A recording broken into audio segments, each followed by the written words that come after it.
In African tradition, an individual's home is regarded as a sacred place and it is where all the rituals are performed.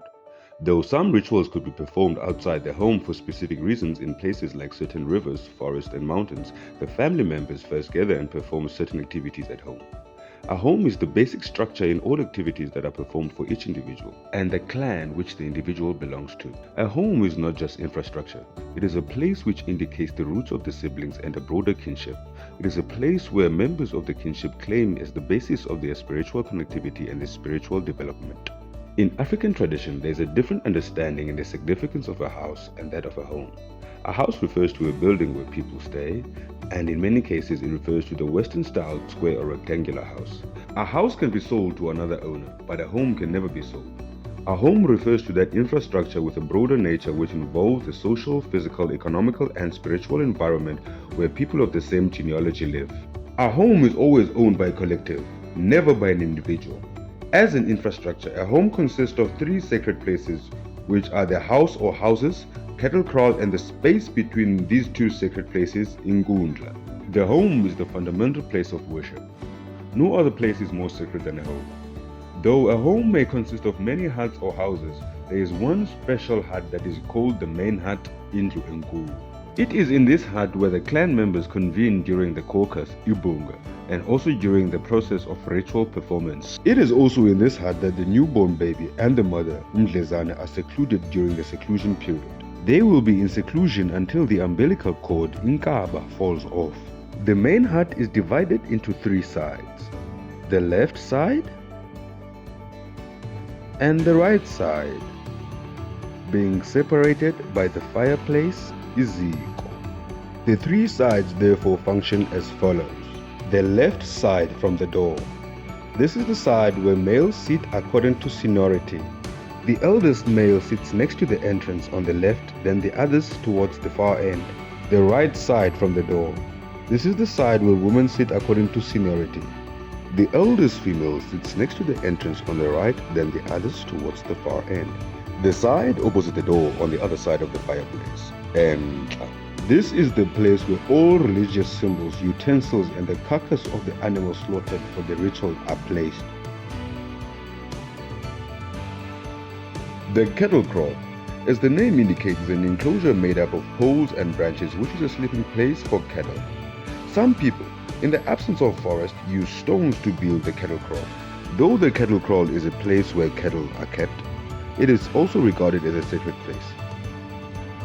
It is here where all the animals used for rituals are slaughtered. Both males and females belonging to the same clan participate in the ritual performances inside the cattle kraal. Women who are married into the clan do not participate in the activities inside the cattle kraal. They only participate in their own biological clan's rituals which take place in their homes of origin. On the day during which the animal is slaughtered, the family first gather inside the main hut, then they proceed through the inkundla to the cattle kraal. When the members get outside the hut, they stop at the inkundla and inform the members of the community of the purpose of the ritual. It is very important to inform the members of the community so that they know what the purpose of the ritual is. In the Xhosa tradition, there are rules and regulations and also taboos that control any slaughtering that is related to rituals and slaughtering that does not speak. Engathethiyo.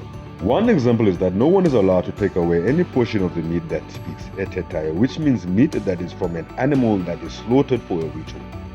But for a slaughtering that is just done for family consumption and has no association with ancestors, like a birthday party or marriage feast, people can be given some pieces to take them home because ayithethi. It is therefore important to inform the members of the community the nature of the ritual, so as to also have them as witnesses that the particular ritual was performed. Then from inkundla, the family members proceed to the cattle kraal. The cattle kraal is also divided into three sides. Ikhandi is the cattle kraal entrance.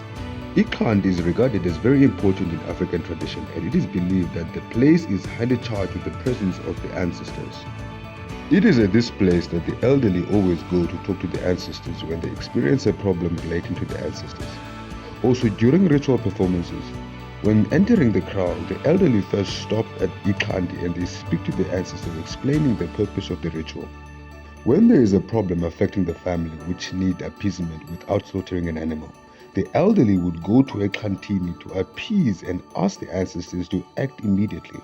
Even the horns of the ox slaughtered for a ritual are nailed into the poles of an iklant. From the entrance, the kraal is divided into two sides where the male members of the clan and those of the community sit. On the right-hand side from the entrance iklant, the clan members sit according to seniority, while on the left side are the community members, also according to seniority by birth and initiation. Easily man. The years of adulthood since initiation determines the seniority of most Xhosa males. Umthonyama, the side opposite iklant. Umthonyama is the place inside the kraal where the animal is slaughtered during the rituals. During ritual performances and also celebrations, there are special portions of meat that the males cook for themselves inside the cattle kraal. Cooking inside the kraal is done by young men, abafana. Young married women, abafazana, have a special place near the house where they cook for all the people attending the ceremony. These women cook next to igogo, a fireplace where a stack of wood is placed. After the animal has been slaughtered, there are certain portions of meat depending on that particular community that are given to women to cook.